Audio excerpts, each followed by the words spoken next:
Now, the purpose of the Bible is to testify of Jesus Christ. The Bible, from Genesis to Revelation, points to Christ. The Bible is true in a very strange way. What you do as an educated person is sample that structure that constitutes the sum total of the texts of our civilization. Because if those four things are true, that there's truth, that God exists, that miracles are possible, and the New Testament is reliable enough to let us know that the resurrection occurred, then Christianity is true. Because if Jesus rose from the dead, game over, Christianity is true. So, what is the food you give to the soul? It is reading the Bible, the Word of God. And I don't care who you are, you cannot live a victorious life if you neglect Bible reading and Bible study. But what we have at stake here is far more than that. You know, your life depends on this book. So read it. Matthew Henry Complete Commentary, Chapter 28, orders being given for the fitting up of the place of worship in this. And the following chapter care is taken about the priests that were to minister in this holy place as the menial servants of the God of Israel. He hired servants as a token of his purpose to reside among them. In this chapter, first, he pitches upon the persons who should be his servants, verse 1. 2. He appoints their livery, their work was holy, and so must their garments be, and unanswerable to the glory of the house, which was now to be erected, verses 2 through 5. He appoints the garments of his head servant, the high priest, which were very rich. 1. An ephod and girdle, verses 6 through 14. 2. A breastplate of judgment, verses 15 through 29, in which must be put the Urim and Thummim, verse 30. 3. The robe of the ephod, verse 31 through 35. 4. The mitre, verse 36 through 39. 5. The garments of the inferior priests, verse 40 through 43. And these also were shadows of good things to come. Verses 1 through 5 we have here. First, the priests nominated, Aaron and his sons, verse 1. Hitherto every master of a family was priest to his own family, and offered, as he saw cause, upon altars of earth. But now that the families of Israel began to be incorporated into a nation, and a tabernacle of the congregation was to be erected, as a visible center of their unity, it was requisite there should be a public priesthood instituted. Moses, who had hitherto officiated, and is therefore reckoned among the priests of the Lord, Psalms chapter 99 verse 6, had enough to do as their prophet to consult the oracle for them, and as their prince to judge among them, nor was he desirous to engross all the honors to himself, or to entail that of the priesthood, which alone was hereditary, upon his own family, but was very well pleased to see his brother Aaron invested in this office, and his sons after him, while how great soever he was his sons after him would be, but common Levites. It is an instance of the humility of that great man, and an evidence of his sincere regard for the glory of God, that he had so little regard to the preferment of his own family. Aaron, who had humbly served as a prophet to his younger brother Moses, and did not decline the office, chapter 7 verse 1, is now advanced to be a priest, a high priest to God, for he will exalt those that abase themselves. Nor could any man have taken this honor to himself, but he that was called of God to it. Hebrews chapter 5 verse 4. God had said of Israel in general that they should be to him a kingdom of priests. Chapter 19 verse 6. But because it was requisite that those who ministered at the altar should give themselves wholly to the service, and because that which is everybody's work will soon come to be nobody's work, God here chose from among them one to be a family of priests, the father, and his 4 sons, and from Aaron's loins descended all the priests of the Jewish church, of whom we read so often, both in the Old Testament and in the New. A blessed thing it is when real holiness goes, as the ceremonial holiness did, by succession in a family. Second, the priest's garments appointed, for glory and beauty, verse 2. Some of the richest materials were to be provided, verse 5. And the best artists employed in the making of them, whose skill God, by a special gift for this purpose, would improve to a very high degree, verse 3. Note, eminence, even in common arts, is a gift of God, it comes from Him, and, as there is occasion, it ought to be used for Him. He that teaches the husbandman discretion teaches the tradesman also, both therefore ought to honor God with their gain. Human learning ought particularly to be consecrated to the service of the priesthood, and employed for the adorning of those that minister about holy things.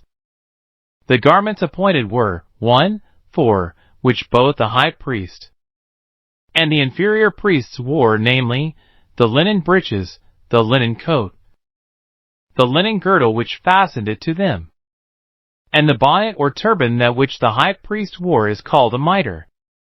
2, 4 more, which were peculiar to the high priest, namely, the ephod, with the curious girdle of it, the breastplate of judgment, the long robe with the bells and pomegranates at the bottom of it, and the golden plate on his forehead.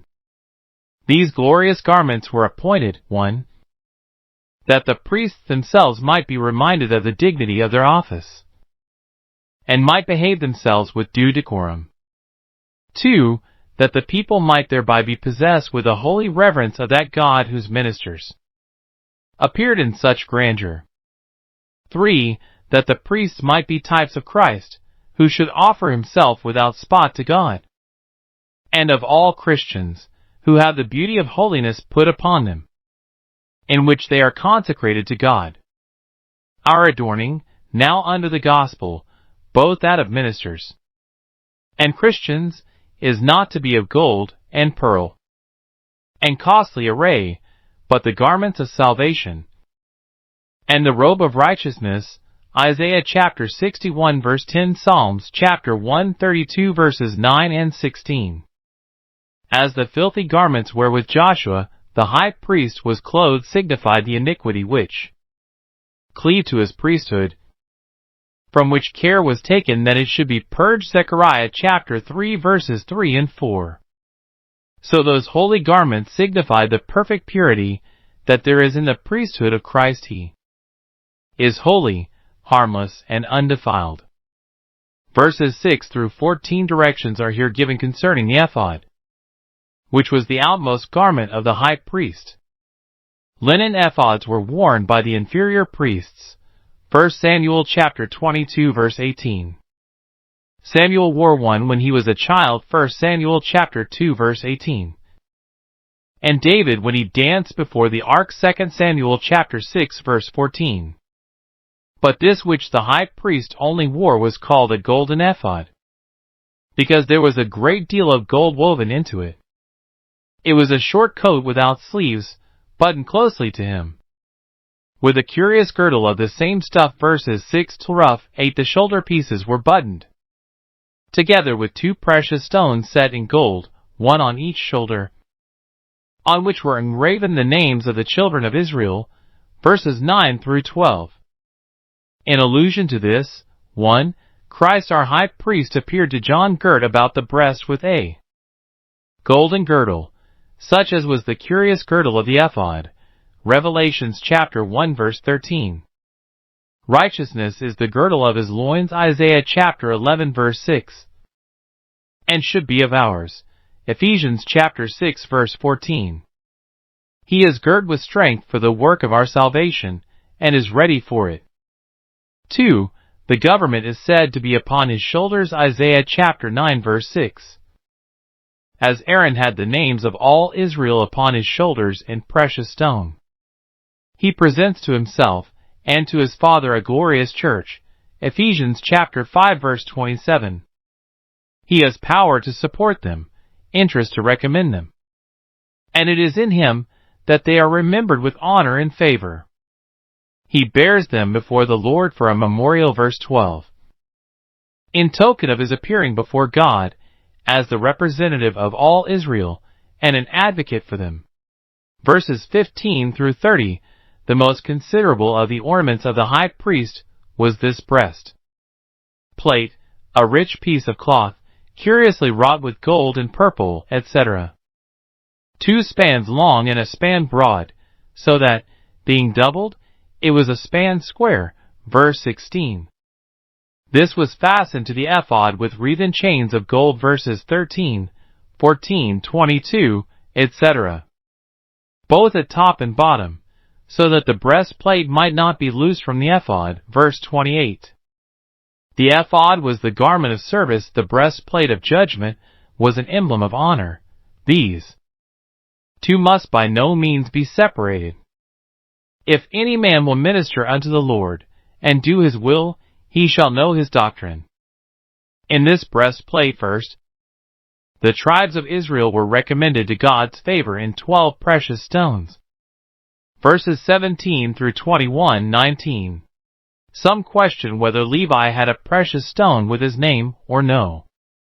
If not, Ephraim and Manasseh were reckoned distinct, as Jacob had said they should be. And the high priest himself, being head of the tribe of Levi, sufficiently represented that tribe. If there was a stone for Levi, as is intimated by this, that they were engraven according to their birth. Verse 10, Ephraim and Manasseh were one in Joseph.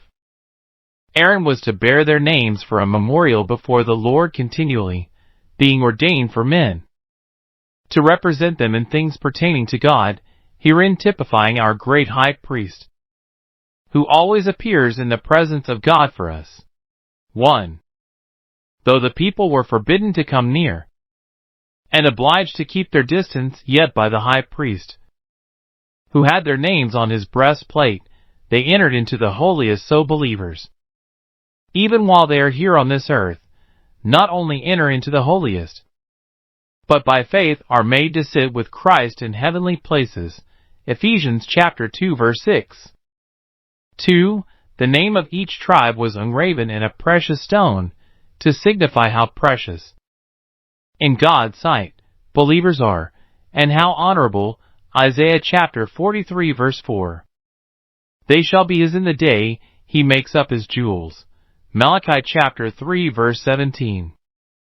How small and poor soever the tribe was, it was a precious stone in the breastplate of the high priest. Thus are all the saints dear to Christ, and his delight is in them as the excellent ones of the earth, however men may esteem them as earthen pitchers. Lamentations chapter 4 verse 2. 3. The high priest had the names of the tribes both on his shoulders and on his breast, intimating both the power and the love with which our Lord Jesus intercedes for those that are his. He not only bears them up upon his heart, as the expression here is. Verse 29. Carries them in his bosom. Isaiah chapter 40 verse 11, with the most tender affection. How near should Christ's name be to our hearts, since he is pleased to lay our names so near his? And what a comfort it is to us, and all our addresses to God, that the great high priest of our profession has the names of all his Israel upon his breast, before the Lord for a memorial, presenting them to God as the people of his choice, who were to be made accepted in the beloved. Let not any good Christians fear that God has forgotten them, nor question his being mindful of them upon all occasions, when they are not only engraven upon the palms of his hands. Isaiah chapter 49 verse 16. But engraven upon the heart of the great intercessor. See Canticles chapter 8 verse 6.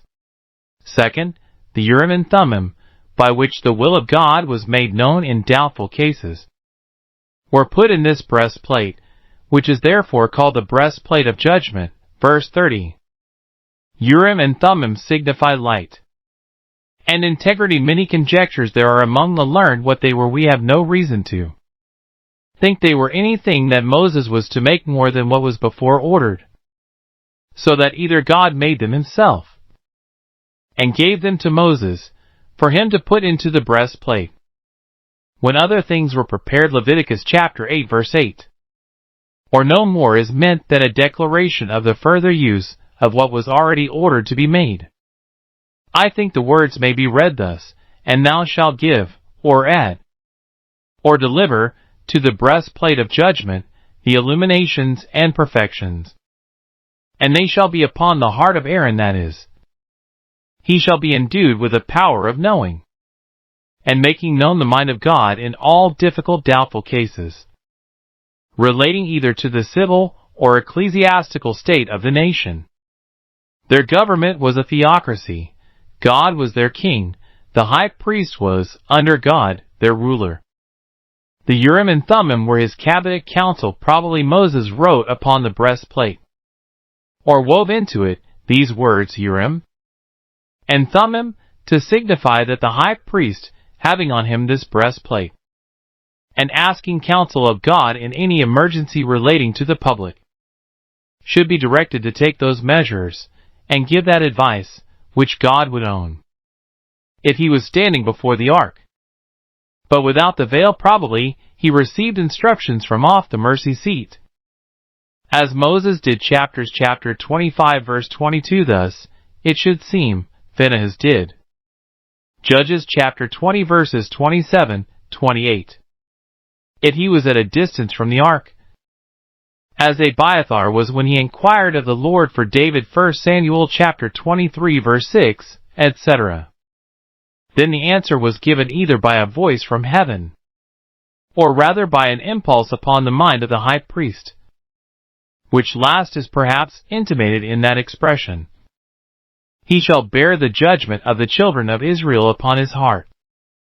This oracle was of great use to Israel. Joshua consulted it. Numbers chapter 27 verse 21, and it is likely the judges after him. It was lost in the captivity, and never regained after, though, it should seem, it was expected. Ezra chapter 2 verse 63. But it was a shadow of good things to come, and the substance is Christ. He is our oracle. By him God in these last days makes known himself and his mind to us. Hebrews chapter 1 verse 2, John chapter 1 verse 18. Divine revelation centers in him, and comes to us through him. He is the light, the true light, the faithful witness, the truth itself, and from him we receive the Spirit of truth, who leads into all truth. The joining of the breastplate to the ephod denotes that his prophetical office was founded in his priesthood, and it was by the merit of his death that he purchased this honor for himself and this favor for us. It was the Lamb that had been slain that was worthy to take the book and to open the seals. Revelations chapter 5 verse 9. Verses 31 through 39. Here is, first, direction given concerning the robe of the ephod. Verses 31 through 35. This was next under the ephod, and reached down to the knees, was without sleeves, and was put on over their head, having holes on the sides to put the arms through, or, as Maimonides describes it, was not sewed together on the sides at all. The hole on the top, through which the head was put, was carefully bound about, that it might not tear in the putting on. In religious worship, care must be taken to prevent everything that may distract the minds of the worshippers, or render the service despicable. Round the skirts of the robe were hung golden bells, and the representations of pomegranates made of yarn of divers colors. The pomegranates added to the beauty of the robe, and the sound of the bells gave notice to the people in the outer court when he went into the holy place to burn incense, that they might then apply themselves to their devotions at the same time. Luke chapter 1 verse 10, in token of their concurrence with him in his offering, and their hopes of the assent of their prayers to God in virtue of the incense he offered. Aaron must come near to minister in the garments that were appointed him, that he die not. It is at his peril if he attend otherwise than according to the institution. This intimates that we must serve the Lord with fear and holy trembling, as those that know we deserve to die, and are in danger of making some fatal mistake. Some make the bells of the holy robe to typify the sound of the gospel of Christ in the world, giving notice of his entrance within the veil for us. Blessed are those that hear this joyful sound. Psalms chapter 89 verse 15. The adding of the pomegranates, which are a fragrant fruit, denotes the sweet savor of the gospel, as well as the joyful sound of it, for it is a savor of life unto life. The church is called an orchard of pomegranates. 2. Concerning the golden plate fixed upon Aaron's forehead, on which must be engraven, Holiness to the Lord, verses 36 and 37, or the holiness of Jehovah. Aaron must hereby be reminded that God is holy, and that his priests must be holy. Holiness becomes his house and household. The high priest must be sequestered from all pollution and consecrated to God, and to his service and honor, and so must all his ministrations be. All that attend in God's house must have holiness to the Lord engraven upon their foreheads. That is, they must be holy, devoted to the Lord, and designing his glory in all they do. This must appear in their forehead, in an open profession of their relation to God, as those that are not ashamed to own it, and in a conversation in the world answerable to it. It must likewise be engraven like the engravings of a signet, so deep, so durable, not painted to be washed off, but sincere and lasting. Such must our holiness to the Lord be. Aaron must have this upon his forehead, that he may bear the iniquity of the holy things, verse 38, and that they may be accepted before the Lord. Herein he was a type of Christ, the great mediator between God and man, through whom it is that we have to do with God. 1. Through him what is amiss in our services is pardoned. The divine law is strict. In many things we come short of our duty, so that we cannot but be conscious to ourselves of much iniquity, cleaving even to our holy things when we would do good. Evil is present. Even this would be our ruin if God should enter into judgment with us. But Christ, our high priest, bears this iniquity, bears it for us so as to bear it from us. And through him it is forgiven to us, and not laid to our charge. 2. Through him what is good is accepted. Our persons, our performances, are pleasing to God upon the account of Christ's intercession, and not otherwise. 1 Peter chapter 2 verse 5. His being holiness to the Lord recommends all those to the divine favor that are interested in his righteousness, and clothed with his Spirit. And therefore he has said it was for our sakes that he sanctified himself. John chapter 17 verse 19. Having such a high priest, we come boldly to the throne of grace. Hebrews chapter 4 verses 14 through 16. 3. The rest of the garments are but named, verse 39, because there was nothing extraordinary in them. The embroidered coat of fine linen was the innermost of the priestly garments. It reached to the feet, and the sleeves to the wrists, and was bound to the body with a girdle or sash of needlework. The mitre, or diadem, was of linen, such as kings anciently wore in the East, typifying the kingly office of Christ. He is a priest upon a throne. Zechariah chapter 6 verse 13, a priest with a crown. These two God has joined, and we must not think to separate them. Verses 40 through 43 we have here first particular orders about the vestments of the inferior priests. They were to have coats and girdles, and bonnets of the same materials with those of the high priest. But there was a difference in shape between their bonnets and his mitre. Theirs, as his, were to be for glory and beauty, verse 40, that they might look great in their ministration.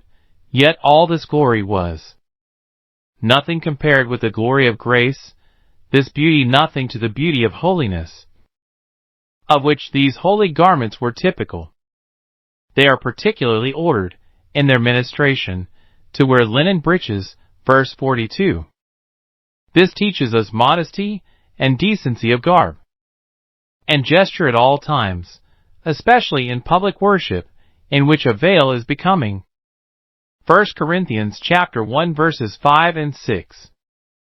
10. It also intimates what need our souls have of a covering, when we come before God, that the shame of their nakedness may not appear. 2. A general rule concerning the garments both of the high priest and of the inferior priests, that they were to be put upon them at first, when they were consecrated, in token of their being invested in the office, verse 41. And then they were to wear them in all their ministrations, but not at other times, verse 43, and this at their peril, lest they bear iniquity and die. Those who are guilty of omissions in duty, as well as omissions of duty, shall bear their iniquity, if the priests perform the instituted service, and do not do it in the appointed garments, it is say the Jewish doctors, as if a stranger did it. And the stranger that comes nigh shall be put to death. Nor will God connive at the presumptions and irreverences even of those whom he causes to draw most near to him, if Aaron himself put a slight upon the divine institution, he shall bear iniquity and die. To us these garments typify, 1. The righteousness of Christ if we appear not before God in this. We shall bear iniquity and die. What have we to do at the wedding feast without a wedding garment? Or at God's altar without the array of his priests? Matthew chapter 22 verses 12 and 13. 2. The armor of God prescribed, Ephesians chapter 6 verse 13.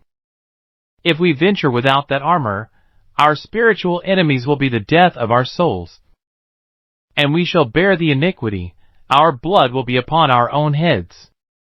Blessed is he therefore that watcheth, and keepeth his garments. Revelation chapter 16 verse 15. 3. This is said to be a statute forever, that is, it is to continue as long as the priesthood continues. But it is to have its perpetuity in the substance of which these things were the shadows.